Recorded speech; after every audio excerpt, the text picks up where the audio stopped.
എനിക്ക് ആദ്യമായി പറയാനുള്ളത് നന്ദിയാണ്. കാരണം ഉപ്പ എൻ്റെ വീട്ടിലുള്ളപ്പോഴും ഞാൻ കണ്ടിട്ടുണ്ട് നിങ്ങൾ എത്ര സ്നേഹം ഉപ്പാക്ക് കാണിച്ചു എന്ന്. അന്നൊക്കെ ഞാൻ വിചാരിക്കുമായിരുന്നു ഉപ്പക്ക് എന്തിനാണ് ഇത്രയും സ്നേഹം നിങ്ങളോടുള്ളതെന്ന്. പക്ഷെ ഉപ്പ പോയപ്പോഴാണ് ഉപ്പാനോട് നിങ്ങൾക്കുള്ള സ്നേഹം ഇവിടെ എനിക്ക് വ്യക്തമായിട്ട് കാണാൻ പറ്റിയത്. ഉപ്പാക്ക് വേണ്ടി ചെയ്ത ദുആയും ഉപ്പാക്ക് വേണ്ടി നിങ്ങൾ കാണിക്കുന്ന ഈ സ്നേഹത്തിനും ആദ്യമായിട്ട് ഞാൻ നന്ദി പറയട്ടെ. ഉപ്പ എന്നെ കുറെ പഠിപ്പിച്ചിട്ടുണ്ട്. ഉപ്പ എനിക്ക് ആകെ തന്ന സ്വത്താണ് എൻ്റെ വിദ്യാഭ്യാസം, എനിക്കുള്ള സംസാരിക്കാനുള്ള കഴിവും, പിന്നെ എന്നെ ഒരുപാട് ഉപദേശിച്ചിട്ടുണ്ട്. ഇതൊക്കെയാണ് എൻ്റെ ഏറ്റവും വലിയ സ്വത്ത്. അപ്പൊ ആ കൂട്ടത്തിൽ ഉപ്പ പറഞ്ഞ ഒന്ന് രണ്ട് കാര്യങ്ങൾ ഇന്നും എന്റെ ചെവിയിൽ മുഴങ്ങുകയാണ്. ഒന്ന് ഉപ്പ എപ്പോഴും പറയും, അന്യായം കണ്ടാൽ അപ്പം അതിന് എതിരായിട്ട് നമ്മൾ പ്രവർത്തിക്കണം. എന്താണ് ആ സമയത്ത് ഉചിതമായിട്ട് ചെയ്യാനുള്ളത് അത് ചെയ്യണം. എപ്പോഴും അത് പറയുമായിരുന്നു, പ്രവൃത്തിയിൽ കാണിക്കുമായിരുന്നു. പിന്നെ നമ്മൾ എന്ത് കാര്യം, ഒരു പ്രശ്നം ആര് പറഞ്ഞാലും നിങ്ങളൊക്കെ കേട്ടിട്ടുണ്ടാവും. അപ്പൊ ഉടനെ ചോദിക്കുന്ന ചോദ്യം, അതിനുവേണ്ടി നിങ്ങൾ എന്ത് ചെയ്തു? What did you do for this problem that you have? അതെന്നും ഞാൻ കേൾക്കുക ഉപ്പ എന്നോട് ചോദിക്കുന്നത്, ഞാൻ എന്ത് ചെയ്തു? കാരണം ഉപ്പ എനിക്ക് വിദ്യാഭ്യാസം തന്നു, സ്നേഹവും വിവരവും എല്ലാം തന്നു. എന്നിട്ട് എന്റെ കണ്ണിന്റെ മുമ്പിൽ ഞാൻ കാണുകയാണ് ഒരു അന്യായം. എന്നിട്ട് ഞാൻ എന്ത് ചെയ്തു എന്ന് എൻ്റെ അടുത്ത് ചോദിക്കുന്ന പോലെ തോന്നുമായിരുന്നു. അതാണ് ഞാൻ തീരുമാനിച്ചത്, നമ്മൾ ആൾക്കാരെല്ലാരും കൂടി ഒരുമിച്ച് നിന്നാൽ. ഉപ്പ ഒരു സന്ദേശം തന്നിട്ടാ പോയത്.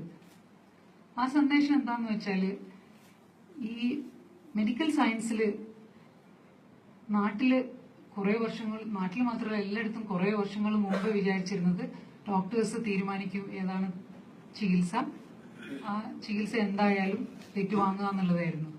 അത് പഴയ കാലം. ഇപ്പോഴത്തെ കാലത്ത് പേഷ്യൻസിനും വിദ്യാഭ്യാസം ഉണ്ട്, പേഷ്യൻസിനും ഇൻഫർമേഷൻ അവൈലബിൾ ആണ് പല സോഴ്സസിലും. അതുകൊണ്ട് എപ്പോഴും പേഷ്യൻസിന് ഒരുപാട് റൈറ്റ്സ് ഉണ്ട്. പേഷ്യൻസിന് എല്ലാ കാര്യങ്ങളെ പറ്റിയും, പേഷ്യൻസിന്റെ റിലേറ്റീവ്സിനും രോഗത്തിനെ പറ്റി എല്ലാം അറിയേണ്ട അവകാശമുണ്ട്. ഈ അവകാശങ്ങളൊന്നും നാട്ടിലൊന്നും ഇങ്ങനെ ഉണ്ട് എന്നുള്ള വിവരം തന്നെ, അവയർനെസ് തന്നെ നാട്ടിൽ വളരെ കുറവാണ്. അപ്പൊ ഉപ്പ ഈ ഒരു കാര്യത്തിൽ അവയർനെസ് ഉണ്ടാക്കിയിട്ടാണ് പോയത് എന്നുള്ളൊരു മെസ്സേജാണ് എനിക്ക് തോന്നിയത്. പല കുറെ നല്ല കാര്യങ്ങളൊക്കെ എനിക്ക് ഇവിടുന്ന് കേൾക്കാൻ പറ്റി.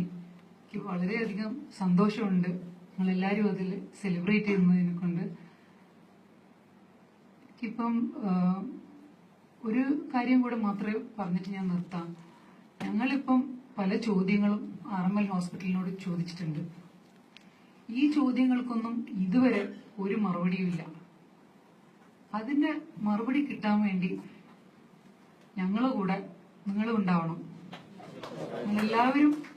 നമ്മളെല്ലാവരും കൂടി ഒരുമിച്ചിട്ട് ഒരു ശബ്ദം ഉണ്ടാക്കിയാൽ, ഉദ്ദേശിക്കുന്ന അഗ്രസീവായിട്ടല്ല, സമാധാനപരമായിട്ട് തന്നെ, പക്ഷെ എല്ലാവരും ഒരുമിച്ചിട്ടൊരു ശബ്ദം ഉണ്ടാക്കിയാൽ ഇതിൻ്റെ അകത്തുനിന്ന് ഇതിൽ വന്ന പാകപ്പിഴകൾ മനസ്സിലാക്കുകയും അതിൽ നിന്ന് മറ്റാർക്കും ഇനി ഇങ്ങനെ ഒരു അവസ്ഥ വരാതിരിക്കാനും നമുക്ക് എന്തെങ്കിലും ചെയ്യാൻ സാധിക്കും.